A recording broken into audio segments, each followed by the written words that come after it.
भूतिया घर रात का समय था और बारिश हो रही थी। गांव के किनारे एक पुराना टूटा फूटा मकान खड़ा था जिसे लोग भूतिया घर कहते थे।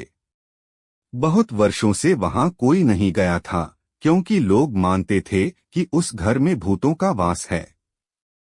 एक दिन 4 दोस्तों ने फैसला किया कि वे उस भूतिया घर में जाएंगे और जानेंगे कि वहां सच में क्या है। रात के समय वे चारों दोस्त एक दूसरे का हाथ पकड़े घर के अंदर गए। घर का दरवाजा चरमराते हुए खुला। अंदर घना अंधेरा था, सिर्फ उनकी टॉर्च की रोशनी दिख रही थी।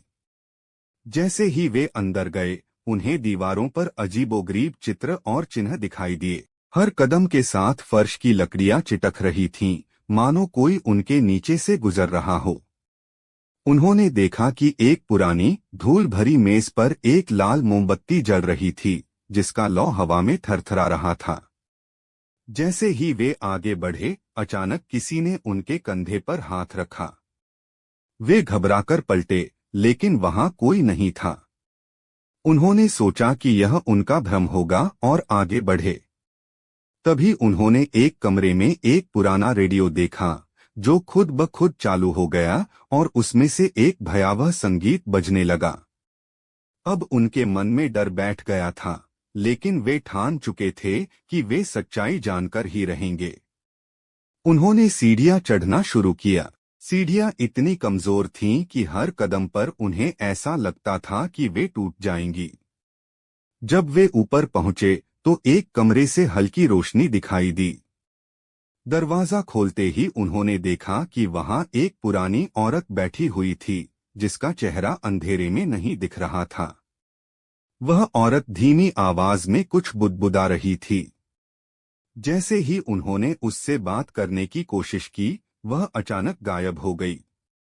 अब तो वे चारों दोस्त बहुत डर गए थे। उन्होंने तुरंत वहां से भागने का फैसला किया। वे तेजी से सीढ़ियां उतरने लगे, लेकिन तभी उन्हें लगा कि किसी ने उनका पीछा किया।